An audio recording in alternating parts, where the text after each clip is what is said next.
Hi guys! So, late na naman tayo nagising. Syempre, ano pa nga ba? Lagi na lang. Pero ganun pa man, yan, napilitan pa rin magluto ng brunch. Actually, 10:10 na ng umaga. So, brunch na ito.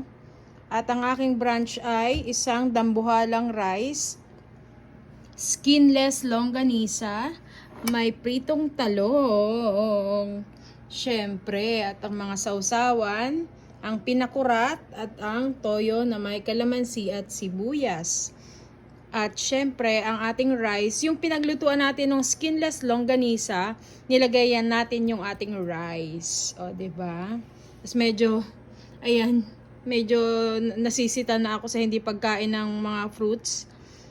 So, kakain tayo ng ubas. Yan.